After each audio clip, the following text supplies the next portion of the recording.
Notre vidéo pour un avenir désirable est-elle réalisable? Notre dernière vidéo présente un avenir désirable à horizon 2030. Elle donne les grandes lignes de ce qu'il faudrait faire dans les 10 prochaines années pour provoquer le grand basculement de notre société de consommation de masse vers une société plus juste, plus résiliente et plus sobre. Si notre vidéo n'a rien d'un programme politique facile à mettre en œuvre, ni non plus d'un scénario d'ingénieur où chaque changement aurait été chiffré, on s'est inspiré d'un ensemble d'études et de prospectives qui font que notre vidéo n'est pas non plus un rêve totalement utopique. Une des études dont on s'est inspiré est celle du cabinet BEL Evolution qui a chiffré les mesures à prendre d'ici à 2030 en France pour qu'on arrive à rester sous les 1,5 degrés de réchauffement d'ici à 2100. Et ça implique de réduire de 63% les émissions de CO2 de notre pays d'ici à 2030. Concrètement, c'est une liste de choses à faire pour qu'on arrive à passer de 10 tonnes de CO2 émis par Français par année à 4 petites tonnes d'ici à 2030. Alors il propose d'interdire la vente de voitures neuves, de diviser par 2 le nombre de trajets en voiture, de multiplier par 2 ceux en transport en commun et par 6 ceux en vélo. Pour les logements, se contenter que de 30 mètres carrés par personne et de ne les chauffer que jusqu'à 17 degrés Celsius. Pour la consommation, louer plutôt qu'acheter, n'acheter qu'1 kilo de vêtements neufs par personne et par an, diviser par 3 le nombre de vidéos qu'on regarde en ligne. Non, pas ça, merde!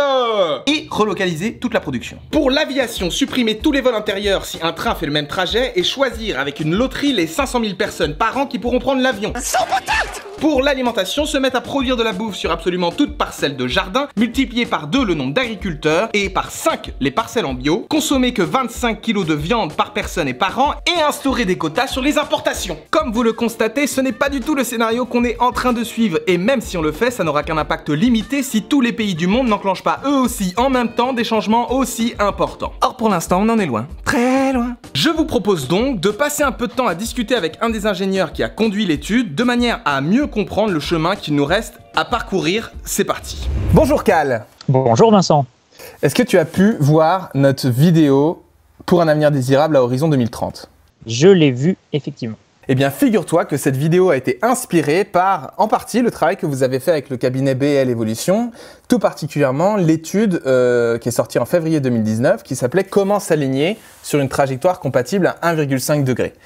Mais peut-être avant, est-ce que tu peux nous dire quelle était l'intention de cette étude en février 2019? Qu'est-ce que vous avez essayé de faire? Dans l'étude, ouais, il y a une soixantaine de propositions et ce que l'on dit de manière assez importante dans l'étude, c'est qu'il ne faut pas les prendre une par une, il faut vraiment se passer tout ensemble, qu'elles permettent d'atteindre 1,5 degré, enfin en tout cas d'être sur une trajectoire compatible avec ça.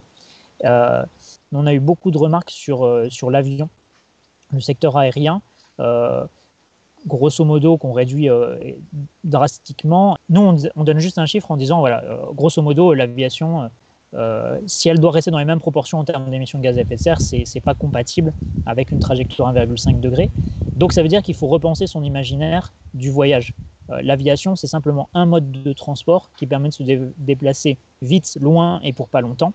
Est-ce que en fait, ce qui est remis en question, c'est la capacité de se déplacer vite, loin et pas longtemps. Mais c'est un sujet, l'aviation, le secteur aérien, c'est un des sujets forts de l'année 2020 et de l'année 2021. On va en entendre parler de manière très importante. Quand nous, dans notre rapport, on dit il y a 2 ans qu'il faut supprimer les vols intérieurs quand il y a une alternative par le ferroviaire, je crois que nous, on dit en moins de 4 heures, on ne s'imagine pas qu'un an après, il y ait carrément Bruno Le Maire qui mette une proposition dans ce sens-là, même si c'est 2h30, même si c'est sans correspondance, etc. Ça reste édulcoré, mais c'est quelque chose qui était impensable et qui devient complètement concret maintenant. En lien avec l'étude qu'on a faite, la trajectoire 1,5 degré, en fait c'est une vision, nous on a bricolé des chiffres, on a essayé de créer une cohérence d'ensemble, mais évidemment il y a plein d'autres visions et des gens qui vont considérer qu'on peut faire des actions plus importantes sur un secteur ou d'autres.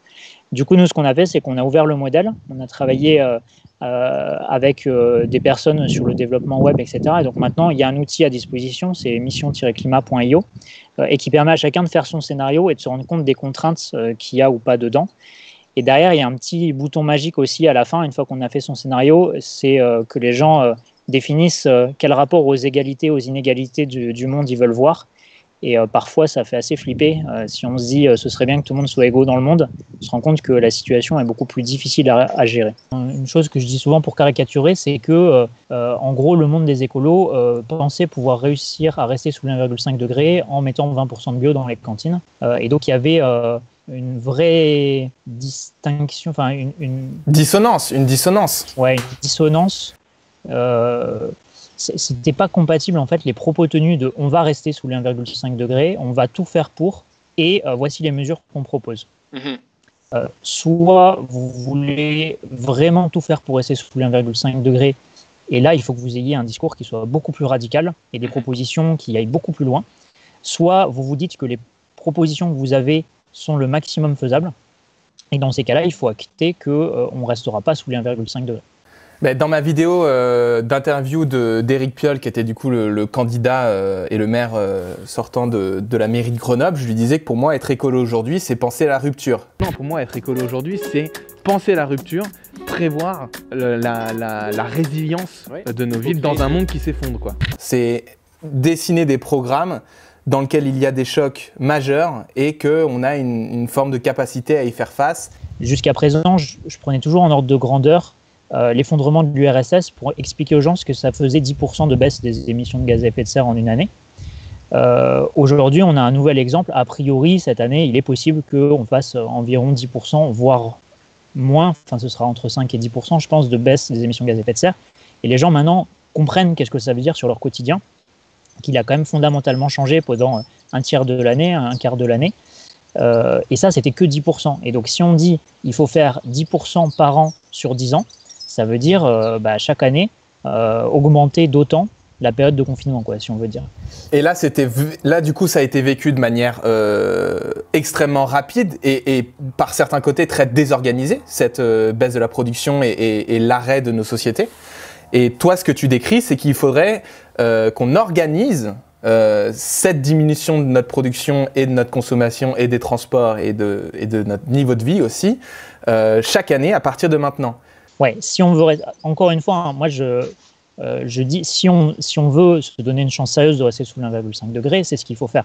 Il reste encore une petite chance de rester sous les 2 degrés, mais c'est à peu près le même genre de proposition qui conviendra de faire, c'est juste décalé de quelques années dans le temps.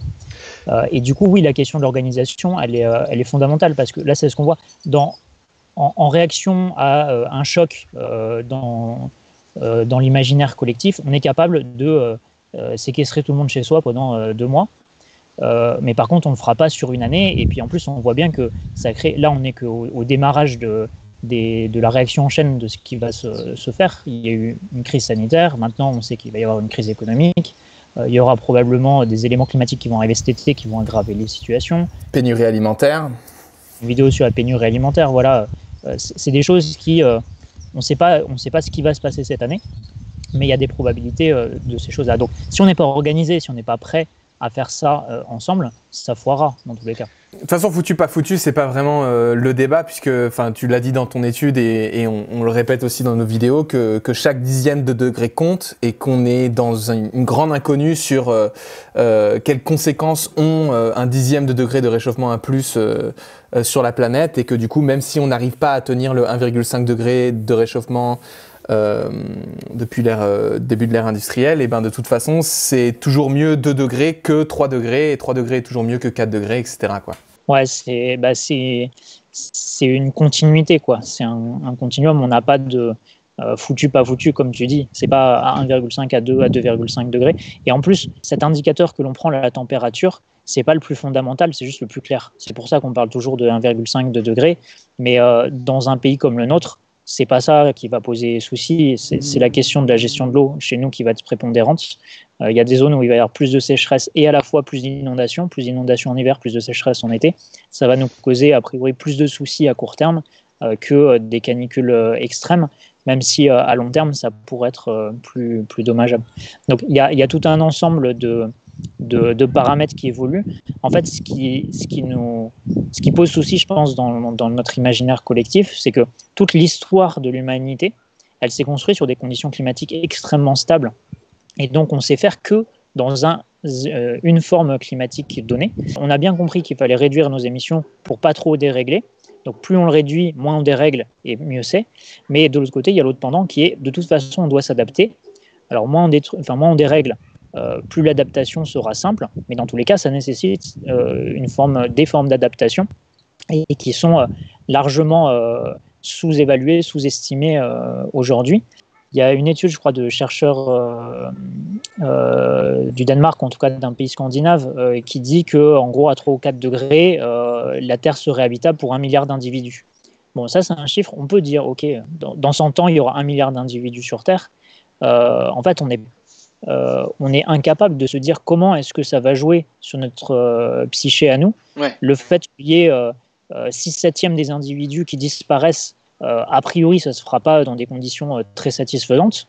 Ne serait-ce que là, on a quelques centaines de milliers de morts par un impact sanitaire. Ça bouleverse complètement les populations. Si c'est quelques millions ou quelques milliards, alors évidemment, ce ne sera pas en 2 mois, mais c'est quelque chose qui est inimaginable. Donc, quelles conséquences psychologiques sur nous et quel comportement on aura à ce moment-là? Et donc, plus on limite ces dérèglements, et plus ce sera facile à appréhender, et donc moins ça va nous créer de problématiques. Moi, j'avais envie de te proposer de nous faire un retour sur la vidéo Avenir désirable avec ton regard d'ingénieur.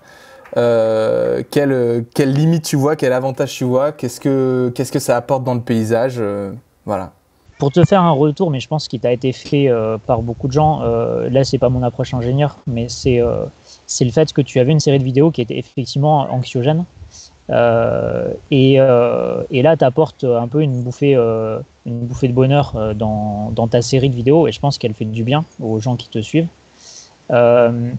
Moi, ce qui m'importe pas mal dedans, c'est que quand nous, on a fait cette étude sur les trajectoires 1,5 degrés, on a tout de suite dit qu'on faisait notre travail d'ingénieur, on mettait des chiffres derrière ça, mais derrière, il fallait que ça lance des imaginaires et que ce n'était pas à nous de les construire. C'est à la société civile de prendre ça et de donner des choses désirables, parce que ça, je pense que c'est quelque chose que tout le monde dit, c'est que si on n'a pas un avenir désirable, on n'a pas envie de se projeter dedans. Ce que tu disais, c'est qu'à un moment donné, le travail d'ingénieur, dans le sens de l'ingénierie, il a ses limites, et derrière, en fait, si on veut faire adhérer les gens à ça, il faut une vision politique, il faut une vision, un récit, il faut des choses qui puissent embarquer les gens, et ça y contribue. Ta vidéo, elle contribue à ça. Mais là-dessus, moi je me demandais, maintenant, du coup cette étude-là, tu l'as sortie en 2019 et tu l'avais même réfléchi en 2018. Depuis, je suis fasciné de voir, je pense que c'est un truc qu'il faut expliquer en fait, que maintenant les scientifiques, les ingénieurs comme toi, en sont réduits à faire des courbes qui ne sont plus comme ça, mais qui sont avec des ruptures. Et en fait, ces ruptures, c'est pas des scénarios d'ingénieurs. Il n'y a pas de scénario d'ingénieur qui permet une rupture en 1 an, tu vois. Je pense qu'il faut vraiment que les gens comprennent que maintenant, et les scientifiques et les ingénieurs s'en remettent à un espèce de sursaut de la société. Et la société, c'est quoi? C'est les gens. Et les décisions politiques n'arrivent pas comme ça, elles sont forcées. Et du coup, les rapports de force sont essentiels. Enfin, en tout cas, nous, c'est la démonstration qu'on a fait quand on est allé au COP, c'est que effectivement, les rapports du GIEC sont relus à la virgule et tout est fait pour retarder au maximum la décision ultime qui n'arrivera jamais. Parce que il n'y a absolument aucun intérêt pour quelconque politicien de mener dans un contexte de compétition économique mondiale des politiques de sobriété, de réduction de la consommation. Enfin, c'est vraiment c'est à l'encontre de tout ce pourquoi ils ont souvent été portés au pouvoir et de tout ce pourquoi la machine de l'État est créée. Moi, je suis frappé de voir que Négawatt, justement, tu dis que tu as fait un scénario Négawatt inversé, ça fait quand même un bout de temps qui parle de cette nécessité à la rénovation thermique des bâtiments, parce que c'est là qu'on dépense énormément d'énergie, en fait. C'est un des principaux pôles de consommation de l'énergie en France, et pourtant, cette mesure-là est toujours pas faite.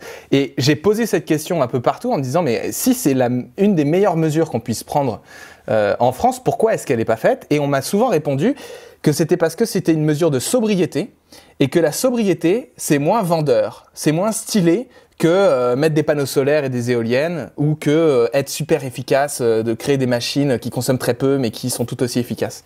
Et ça, c'est frappant. Enfin, je veux dire, la sobriété est essentielle dans absolument tous les scénarios de transition, et pourtant on en parle très peu. Comment est-ce que toi tu vois ça? Est-ce que tu as fait face à ça dans l'accompagnement peut-être des territoires que tu as dans ton boulot?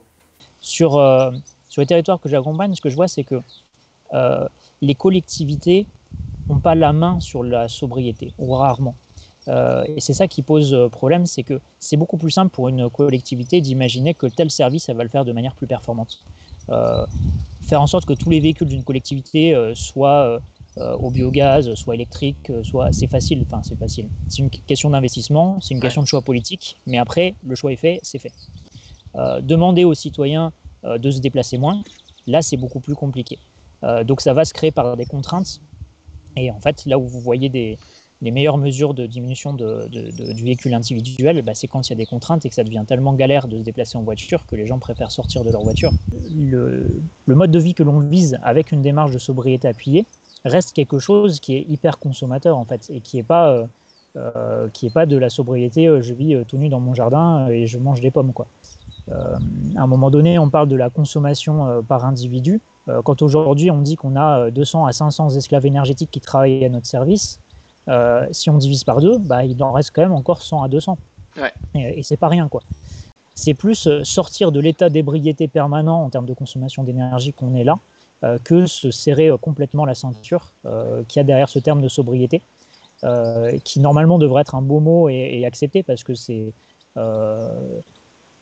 normalement, l'ébriété, c'est temporaire, sinon on devient alcoolique. Donc là, nous, on est pétrole-alcoolique. On devrait ne pas l'être en permanence, quoi.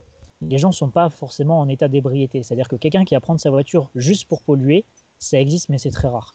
La plupart des gens, c'est pour une utilité qu'ils font ça. Et cette utilité, c'est se déplacer pour s'approvisionner.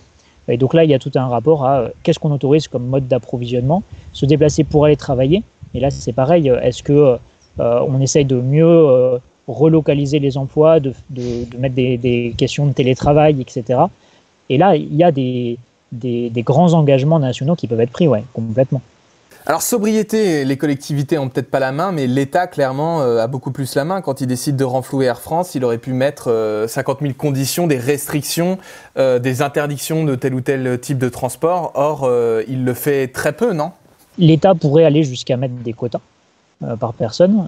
On a des politiques de quotas, c'est déjà arrivé, des tickets de rationnement, c'est déjà arrivé. Alors avec une perception assez négative en France, plus positive en Angleterre, etc. Il y en a qui en parlent beaucoup mieux que moi. C'est quelque chose qui est de l'ordre de la décision collective de tous les citoyens en France. On n'a pas envie qu'il y ait des inégalités par rapport à ces restrictions.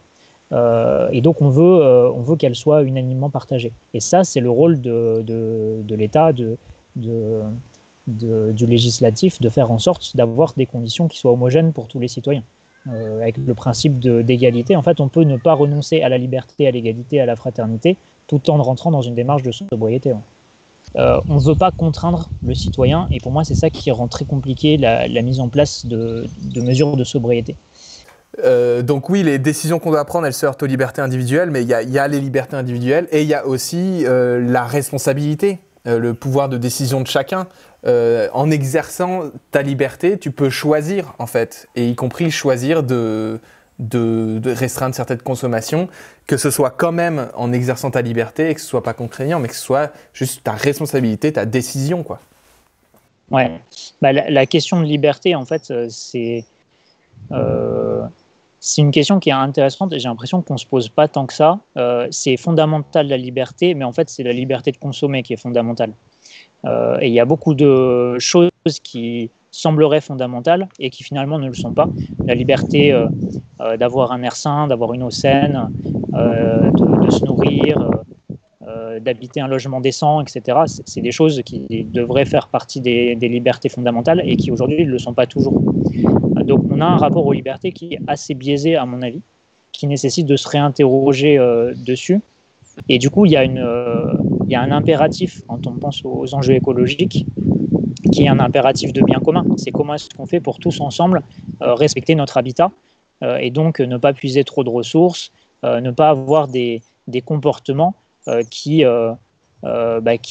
s'accaparent la capacité à continuer de vivre librement et dignement pour d'autres êtres humains. Et ça, du coup, c'est des questions qui nécessitent une réflexion personnelle, une réflexion collective. Qu'est-ce qu'on est prêt à limiter comme liberté individuelle pour le bien du collectif? Quelque chose qui est très intéressant, par exemple, c'est la limitation de vitesse sur les autoroutes.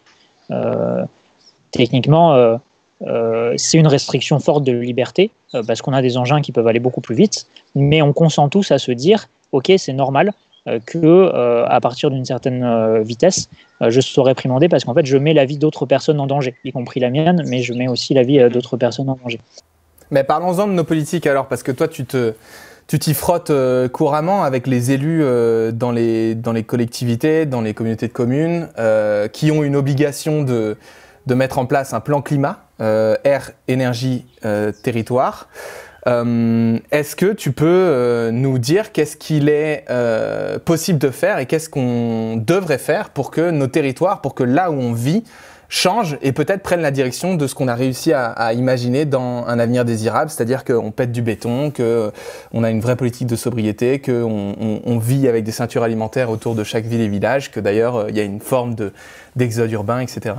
Il faut faire attention à l'amalgame qu'on met derrière ce terme d'homme ou de femme politique. Il y a des gens qui sont des carriéristes politiques, souvent qu'on va retrouver à l'Assemblée nationale, même si ce n'est pas tout le temps le cas, dans les ministères, etc. Et puis il y a les élus locaux, qui sont en fait des gens comme toi, comme moi, qui à un moment donné se sont dit j'ai envie de gérer un peu l'organisation de mon village, de ma ville, de mon intercommunalité. Et ces gens-là, en fait, ils sont là pour organiser ce qui se passe localement, avec un point de vue où ils n'ont pas le temps de creuser à fond un sujet. En fait, ils doivent orienter avec des points de vue différents.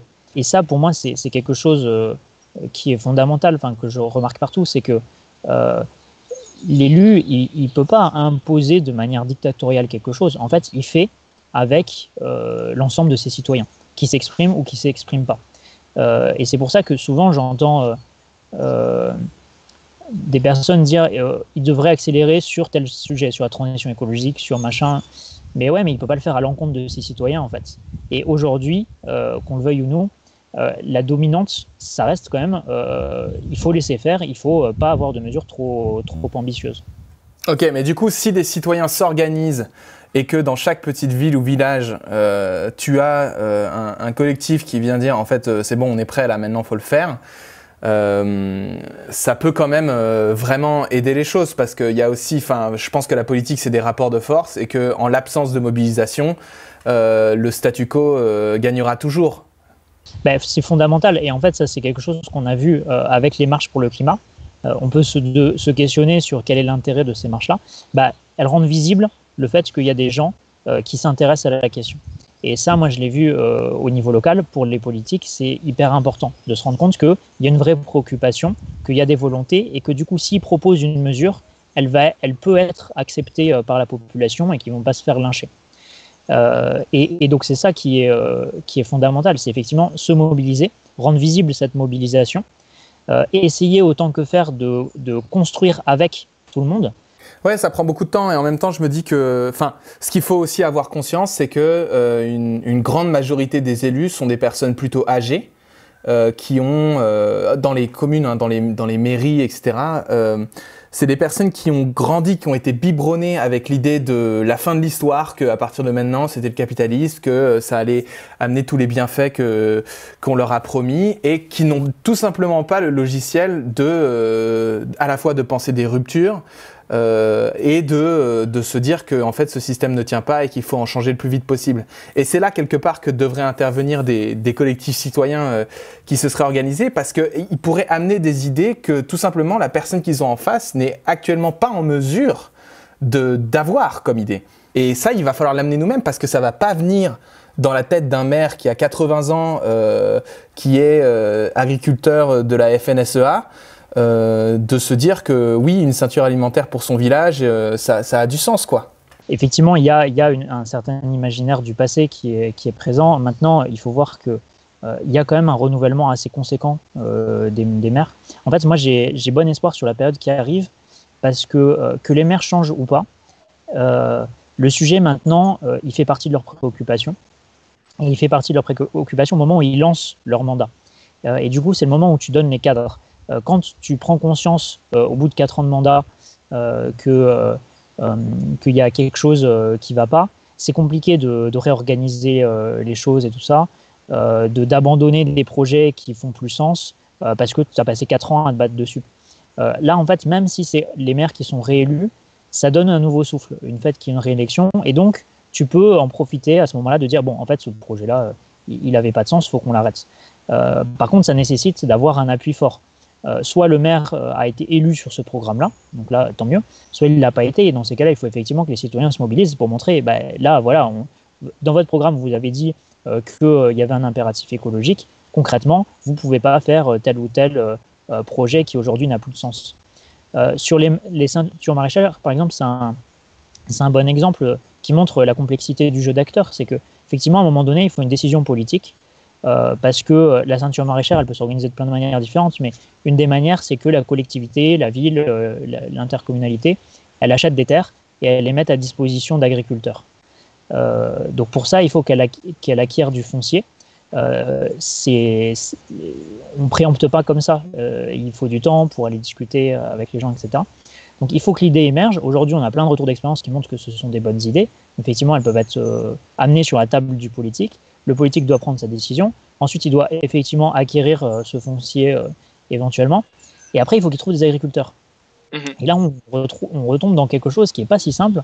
C'est qu'il n'y a pas tant que ça de nouveaux agriculteurs, de jeunes agriculteurs qui sont prêts à se lancer et qui sont prêts à se lancer sur de nouvelles surfaces. On parlait un petit peu plus tôt du fait qu'il y a eu des changements drastiques et qu'on a un précédent maintenant, c'est le coronavirus et l'arrêt et la réduction des émissions de gaz à effet de serre probablement autour de 10% cette année. Il y a un autre élément qui entre en jeu aujourd'hui et je voulais avoir ton avis là-dessus, une redistribution assez importante des cartes, c'est que jusqu'à maintenant, à chaque fois qu'on parlait de transition écologique, on disait oui, ça va avoir un coût, et ce coût, comment on le finance ? En récupérant par exemple l'argent de l'évasion fiscale qui est 60 milliards d'euros par an qui partent dans les paradis fiscaux et qui manquent du coup à gagner dans les recettes de l'État. Mais ce que je trouve fascinant, c'est que maintenant, ce problème-là, qui est le financement de la transition écologique, il a, à mon sens, disparu. Et j'aimerais bien qu'on soit tous très actifs à raconter qu'il a disparu parce que ça y est, les États ont utilisé la planche à billets mais comme jamais. Alors ils le font depuis 2008, mais là c'est hallucinant. On ne retournera jamais à un système où la dette est nulle ou alors que les dépenses sont équivalentes à la dette. Parce que dans vos scénarios de transition, vous avez toujours le problème de financement, on est d'accord ? C'est un des trucs qui arrive toujours sur la table, ça coûte trop cher, il va falloir qu'on voit moins grand, machin. Je vais essayer de déconstruire un truc, mais c'est pas simple. C'est que, en fait, quand tu parles de financement, c'est qu'on voit le point bloquant comme étant l'argent. Et donc, on laisse la place à l'argent roi. En fait, pour moi, ce qui manque dans la transition, c'est l'engagement des gens.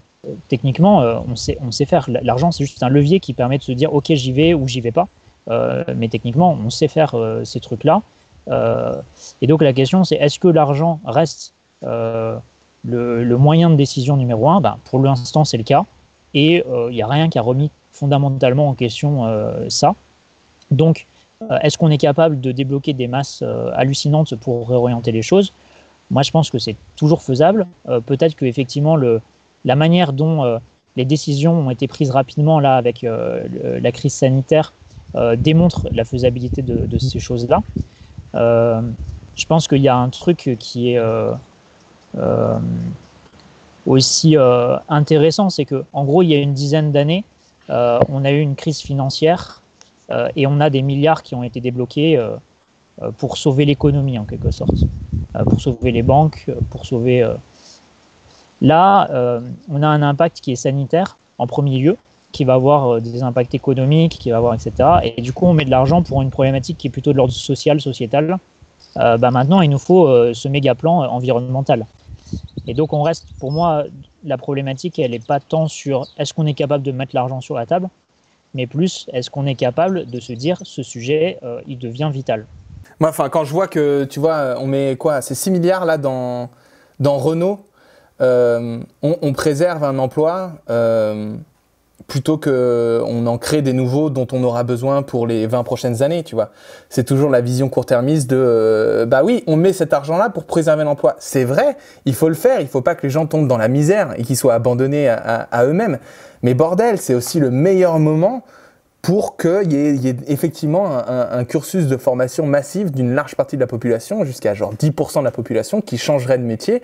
Et je pense qu'il y a masse de monde qui serait chaud pour changer de métier, avoir des boulots qui contribueraient davantage peut-être que de monter les sièges de voitures, des nouvelles voitures Renault, tant que ça se vend, quoi.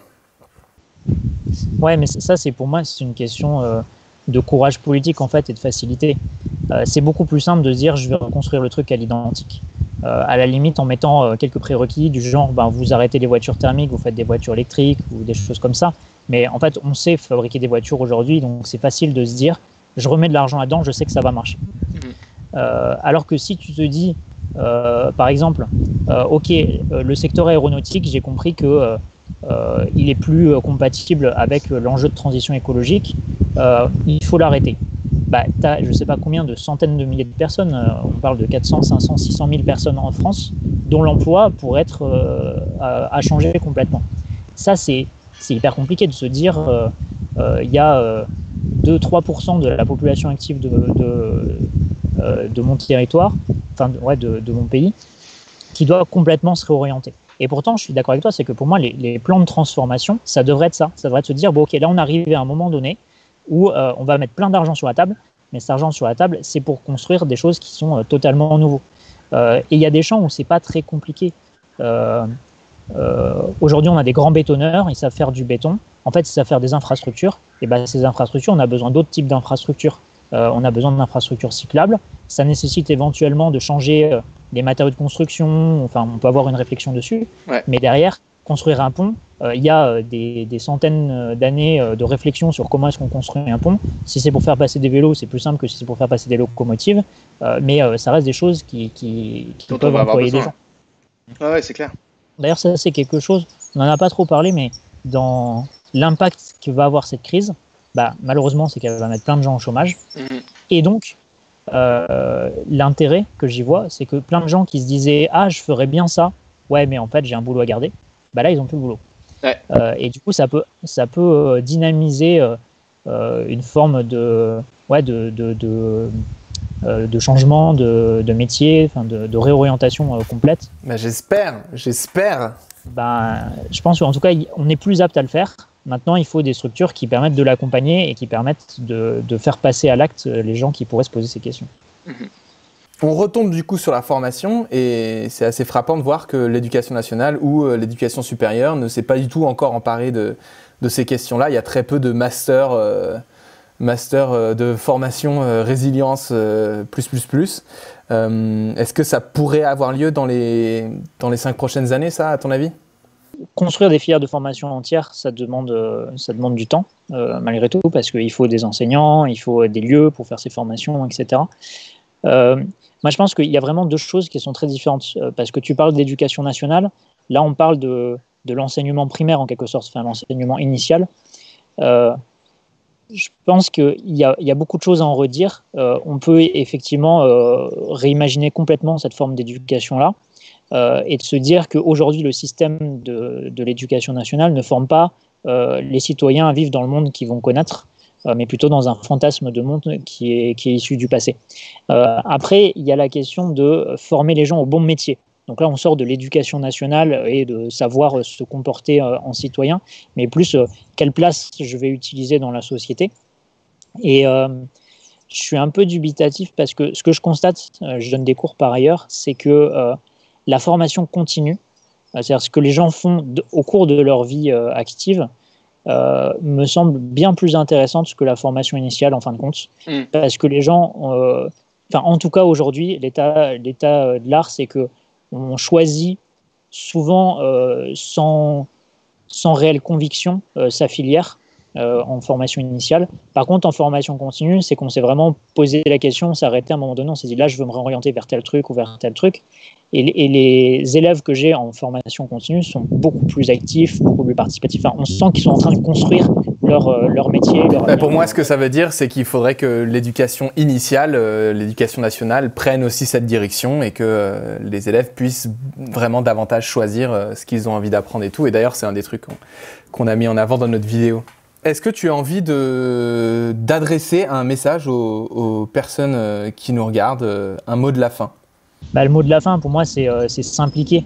Il faut s'impliquer. Si on désire des choses, en fait, il ne faut pas être passif et attendre que ça se fasse à l'extérieur.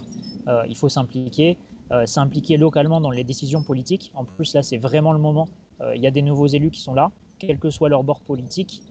Ils sont à l'écoute pour construire leurs projets. Et donc, du coup, il faut les rencontrer, il faut dire quelles idées on a. Il faut imaginer la transition qu'on veut et surtout, il faut aller dialoguer avec nos opposants en quelque sorte pour s'assurer qu'elle soit partagée, qu'elle soit comprise. Et ça, pour moi, c'est vraiment la clé de la transformation. Comme tu disais, c'est faire ensemble et pas continuer de s'opposer parce qu'en s'opposant, ce sera toujours les puissants qui gagneront. Carrément. Faire ensemble. Merci Cal. Merci Vincent. Voilà, c'est tout pour cette vidéo. J'espère qu'elle vous a plu, qu'elle a donné de l'eau à votre moulin. Si c'est le cas, dites-le nous dans les commentaires. Cette vidéo, comme toutes les autres, a été entièrement rendue possible par nos tipeurs et nos tipeuses qui chaque mois donnent 1 euro, 5 euros, 10 euros en fonction de ce qu'ils peuvent et de ce qu'ils ont envie et qui nous permettent ainsi de produire des vidéos le plus vite qu'on peut, de la meilleure qualité possible et ça, c'est merveilleux. On en a encore plein dans les cartons, alors abonnez-vous si vous voulez pas les louper.